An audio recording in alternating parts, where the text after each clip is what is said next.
Hello everyone, and welcome to our channel Make Believe Storytime.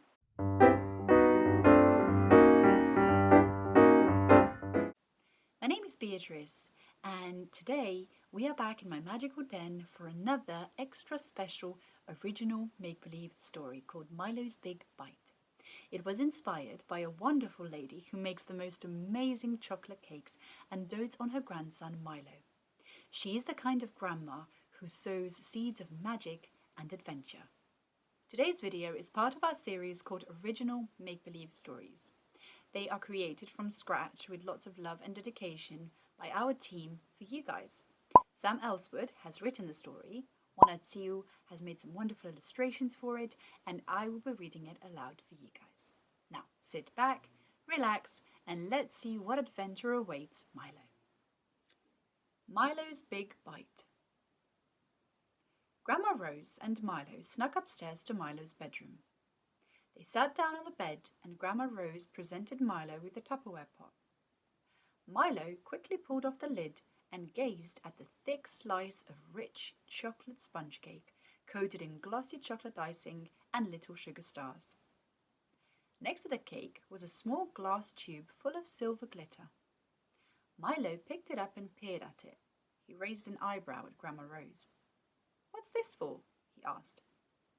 "It's fairy dust," she replied, handing Milo a scrap of paper. "Sprinkle a little on top of the cake as you say this spell, then take a bite. You'll be whisked off on an adventure. There's enough dust for 5 bites, that's 5 adventures." Milo stared at Grandma Rose. "Fairy dust isn't a real thing," he said. "It most certainly is." Milo shrank back. "I had to go all the way to Shepherd's Bush Market for that. Do you know how long that takes on the bus?" Milo shook his head meekly. "Of course, if you don't want it." "No," Milo blurted. "I want it." "Thank you." Milo felt the weight of Grandma Rose's eyes on him as he put the fairy dust and the spell into the pot and closed the lid. She grew stern then. "Remember what I said. 5 bites, 5 adventures. Don't be tempted to eat it any quicker than that." Milo nodded. After the party, Milo stood on the doorstep and hugged Grandad Keith and Grandma Rose goodbye. Grandad Keith put up his guard and danced a little boxer's jig, then hugged Milo again.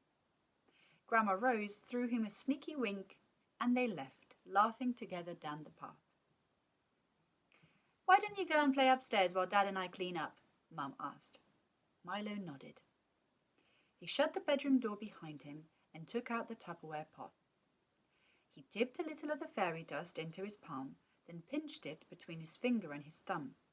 He carefully sprinkled it onto the cake, reading aloud from the scrap of paper. "Alakazoo, alakazite, out of the darkness into the light, bring to life the mind's delight. 1 adventure in every bite." He took a bite of the cake. It was delicious, so sweet and gooey. He put the remaining cake back into the pot and closed the lid. Milo swallowed the cake and wiped his mouth on his sleeve, then waited. Nothing happened. He looked around the room and his eyes fell on his games console. Perhaps he could play a game while he waited for his adventure to begin. "Milo?" Milo's skin prickled at the sound of his mother's terrified voice. "Milo, help!" Milo raced out of his bedroom and onto the landing. But it wasn't his landing. There was a red velvet carpet on the floor and the ceiling was 10 feet high. Tapestries and paintings in gold frames hung on every wall, and there was a wide spiral staircase next to him leading down into the dark. "Hurry, Milo, we're in the basement!" Milo felt himself panicking. "We don't have a basement," he cried, and then he stopped. "Oh, this is my adventure," he said out loud, recognizing his surroundings. He was in his computer game. He noticed a gold coin on the floor in front of him. He picked it up and heard the unmistakable sound of points racking up. He looked up to see blue neon numbers hovering just above his head. Milo smiled. He was good at computer games. The vacuum cleaner lay abandoned in the doorway across the landing. Milo raced to pick it up, throwing the strap over his shoulder. He turned around to see a thick jelly-like ghost squeeze out of the wall. He flicked the switch and aimed the vacuum at the ghost, sucking it into the chamber of the handle. More ghosts began to appear, squeezing out of walls and bouncing towards him. Milo checked the vacuum and found it had a torch. He switched on the light and ran for the stairs, going as quickly as he dared.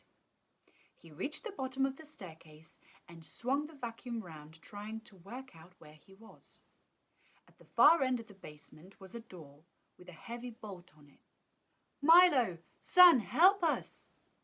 Milo could just make out his dad's face peering through the grate in the door. There were ghosts everywhere now, closing in on him. He looked frantically around and then down at the vacuum again. There was a large switch pointing to the word "in." Milo smiled and flicked the switch to out, then pressed go. The vacuum shot out a huge jet of air, propelling Milo upwards and flinging the ghosts back into the surrounding walls. He landed on his feet, then ran to the door and pulled back the bolt. As the door opened, Milo found his parents standing in front of him, on their own landing. Mum wrapped her arms around him. "Happy birthday, sweetie," she said. Milo looked up to discover he was still in his bedroom. "Bath time, Milo," Dad said. Milo's adventure in the computer game had woken up his imagination, and he had a great time playing pirate rescue in the bath. "Can we try and keep the water in the tub, please, Milo?" Dad scolded and picked up a big towel. Milo clambered out of the bath, splashing more puddles onto the bathroom floor. "You've got 20 minutes playtime and then it's straight to bed, okay?" He rubbed Milo's hair with the towel and helped him into his pajamas. "Okay," Milo agreed and raced back to his bedroom. He pushed the door closed and took out the Tupperware pot, then sprinkled the fairy dust over the cake and read the spell. He took a big bite and chewed. The icing melted in his mouth and his thoughts drifted back to the high seas and pirate treasure. He took another bite as the brave captain in his mind was forced to walk the plank. Eventually, Milo looked down and discovered his mistake. There was only a marble-sized lump of cake left. He had eaten almost all of it. "Milo, don't forget to let out the water." Dad's voice drifted up the stairs. Milo felt panic rising in his chest. One bite, one adventure. He got to his feet and walked to the bathroom in a daze. He leant over the bath to pull out the plug and plunged headfirst into the water. When he had stopped tumbling, Milo looked around to discover he was in a cold, dark ocean. He kicked his legs and swam for the surface. Before he could reach it, a little orange fish swam up to him and said in perfect English, "Don't go that way. She's down there." Milo stared at the fish. His cheeks were bulging with his last breath. "And let that out," said the fish, shaking his head. "You can breathe perfectly well through your gills." Milo felt a flutter in his sides and looked down to find a set of gills on top of his ribs. He let go of the air and watched the bubbles disappear upwards, then followed the fish down to where a mermaid was tangled in a fishing net. "Thank goodness you're here," she exclaimed. "Please help me." A shadow fell over them, and Milo looked up to see the hull of a great ship approaching. "Quickly!" shouted the mermaid. The rope attached to the fishing net began to move. The ship's crew was hauling in its catch. Milo pulled at the knots, but the mermaid had twisted the net too tight in the fight to free herself. It wasn't working, and they were running out of rope. A light glinted off something on the seabed. It was a pirate's sword sticking out of a skeleton. Milo swam down and pulled the sword free. The mermaid screamed as the net squeezed tighter and began moving towards the surface. Milo found a cluster of knots and forced the point of the sword between them, then twisted the blade round, fraying the rope. The water was getting warmer as they continued upwards. "Please," cried the mermaid, "I can't breathe on land." Finally, the rope gave way. The mermaid's powerful tail whipped out of the neck, knocking the sword from Milo's hand as she fled downwards. With nothing to weigh it down, the net flew suddenly upwards, catching Milo by the foot and pulling him into the air. "What have we got here?" exclaimed a gruff voice. Milo dangled upside down from the net and wished the adventure would end. He was tired and scared. The pirate captain let the rope out, dropping Milo in a heap on the deck. What should we do with him, Cap?" asked a small man with an eye patch. We could trade him for gold," he suggested. "We could eat him," said another member of the crew. "Or make him walk the plank," offered a third. The captain looked at Milo. He tilted his head and stroked his beard. "We are approaching Shark Alley," he said thoughtfully. A roar went up. "Yeah, Shark Alley!" Several pairs of hands grabbed hold of Milo and tied him up. "Sit tight, lad," the captain said as he took the wheel. "We're nearly there."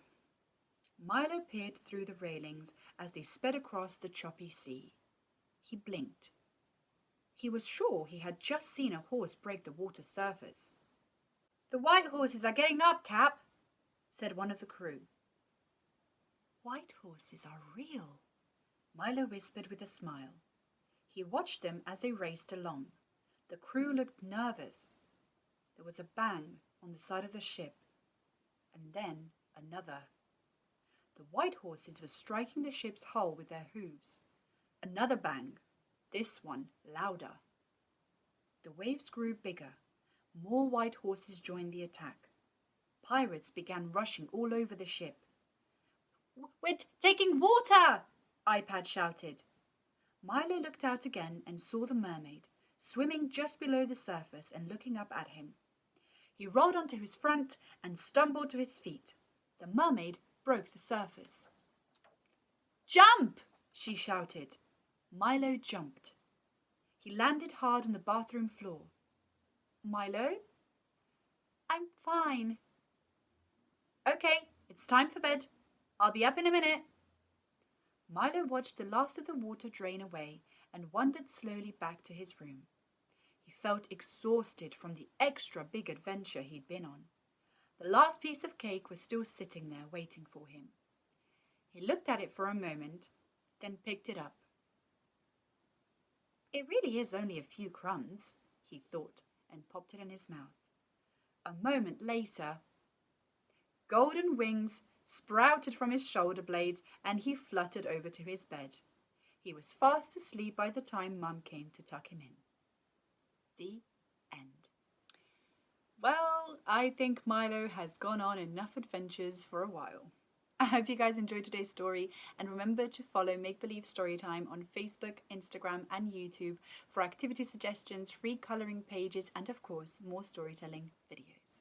And if you've enjoyed today's video, then please do give us a thumbs up, hit subscribe and maybe even share this story with some friends or family who may enjoy it. And if you want to stay up to date with all of our content, then do go over to our channel as well and hit the notification bell. Thank you so much for watching, everybody. I'll see you next time.